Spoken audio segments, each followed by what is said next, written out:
What's going on, everyone? This is Jay from Premier Gaming Entertainment, bringing you a video tonight.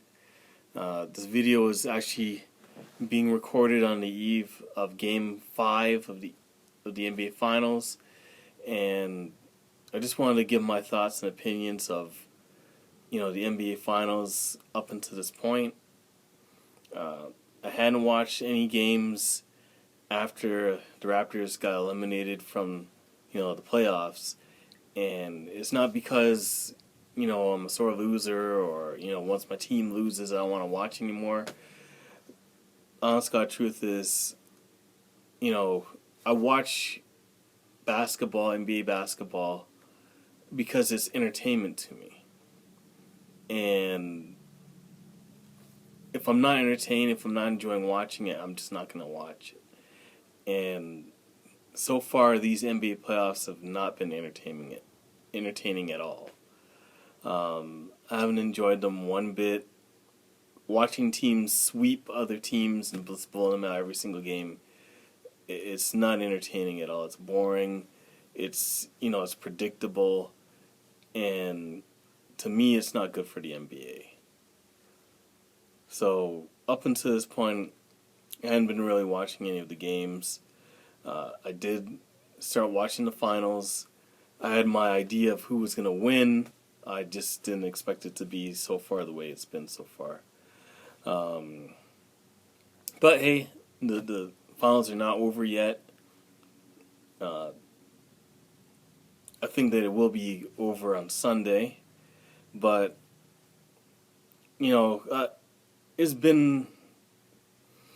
it's not been a good year for the NBA, to be honest with you. Like I said, I don't usually do predictions, but I do see that Golden State's going to probably take Game 5 and win the whole thing. I read somewhere online that they were bound to lose, anywhere from $20 to $22 million had they swept the Cavs in Cleveland. So I guess there's 22 million reasons why they decided they were not going to take care of business in Game 4. But hey, what do I know? I don't know if that's the case or not. These games are not rigged, so I don't know whether or not it was just Cleveland's will to make sure they didn't get swept. I don't know about that, but after watching Game 4, I got my reservations about that. I've always been on the fence about it. I always felt that at least in the regular season, these teams are what they are. Whether you're good or whether you suck, it's kind of like a free-for-all in the regular season.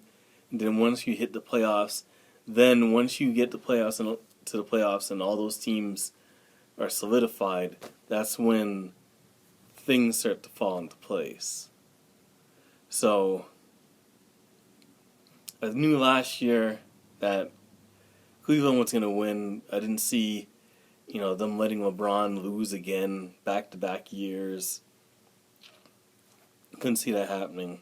And now I don't see them letting Golden State lose back-to-back years. So that's why I feel that they're going to win.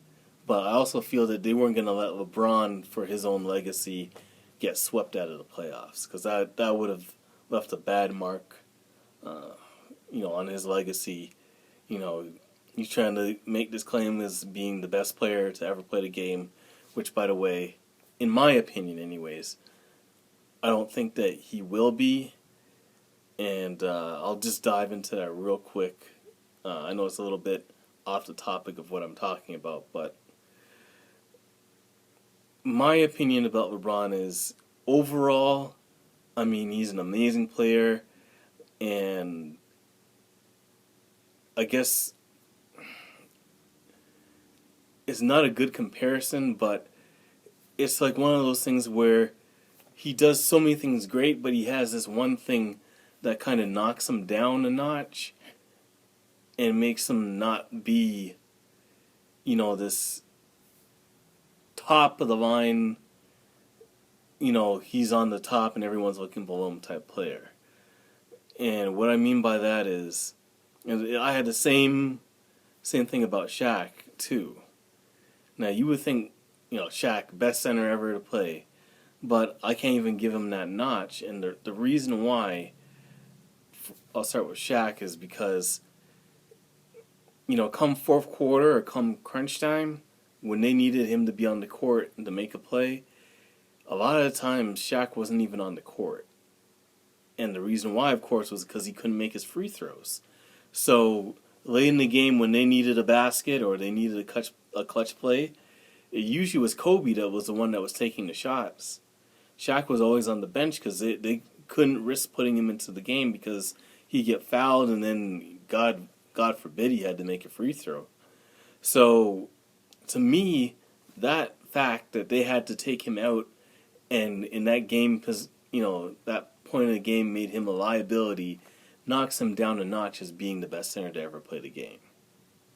Now, to go over to LeBron to me is like one of those players, or one of those quarterbacks, to give a football analogy, that between the 20s, the guy's a beast. He may not necessarily start out the game, the best, and he might be just trying to get his team involved or whatnot, but in the middle of the game, man, he makes all the plays, makes all the passes, he does everything for the team. But then when you get to crunch time with him, it's almost as though he shies away from the big moment. And if you look at the games that they play, especially recently with the Cavs, when it comes down to someone making a big shot, it's not LeBron. It's Kyrie Irving that's making those big shots. Game 7, they needed that basket to win the championship. Who was the one that made the clutch 3 in order to win the game for them? It wasn't LeBron. It was Kyrie Irving. So, to me, it just knocks him down a notch as far as being the best player ever, because he's never the one that's taking that big shot. It's always someone else. Game 3, when he had the opportunity to drive it to the basket, had Draymond Green on him, one-on-one. Draymond had 5 fouls on him, and he had an opportunity to blow by him to go right to the basket. No one was even there. What does he do? He cuts back to the left, draws in the defense, and instead of going to the basket and trying to draw a foul, trying to make the basket, whatever, trying to finish, he kicks the ball out to Kyle Korver to make a 3. Now, I've seen a lot of shows, whether it be ESPN or FS1 Disputed, and all those shows where they're debating that and debating whether he should have made the pass or gone for the shot. And I see a lot of guys saying, well, you know what? What do you think Korver is in there for? Why is he in the game if he's not to make that shot? And I see where they're coming from, but let's be honest. He's in the game to space the floor.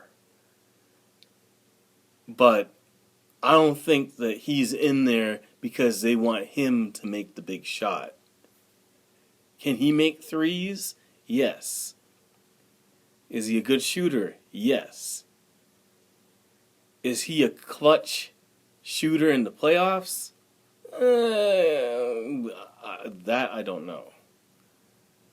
And that's part of the issue, and that's the part where I don't agree with that argument. What is he on the floor for? I know he's on there because he's a threat to hit that shot, but can he really hit that shot in that clutch situation in the playoffs? That I don't know. So that's why I had an issue with him deferring and passing it to Korver in the corner for a 3. I mean, we don't know whether he's a clutch shooter or not. We just know that he's a good shooter. And those are two different things. So that just knocks it down a notch for me in LeBron. And I mean, that's my opinion. Take it for what it is. You may agree or disagree with me on that, but that's just how I feel about that. So, the Warriors in 5. I mean, I can't see the NBA letting the Warriors lose 4 games in a row after last year to let them lose 3 games in a row and lose the championship. So, I see them winning on their home floor, and that'll be the end of the season. You know, it sucks for LeBron. It's going to be another loss in the finals, losing record in the finals, all that good stuff. But, you know, it is what it is. Looks like Durant is going to get his ring. So, I mean, he can add that to his own legacy. I know a lot of people are not satisfied with the fact that this is how he got his ring, and not, I guess, maybe leaving a star beside his name as far as being an NBA champion because of the way he did it. But I guess at the end of the day, if you look at it 30 years from now, are we going to really have that star beside his name? No, he's still going to be an NBA champion. So I guess nobody's really going to care about that. At the end of the day, he's still an NBA champion, and that's all that really matters to him. So that's it from my video. I hope you enjoyed watching it. You know, leave a comment in the comment section below if you agree or disagree with me. How do you feel about the playoffs? Are you enjoying it? Do you think that change needs to be made? You know, it looks like in order to be in the running, you have to have a super team of at least 3 all-stars or 3 quality superstar players. Other than that, you're just going to be watching from the sidelines. So, anyways, thank you for watching the video. And, you know, if you like the video, definitely feel free to like the video. And if you enjoy my content, definitely subscribe to the channel. Anyways, thank you for watching. Have a good day. Peace.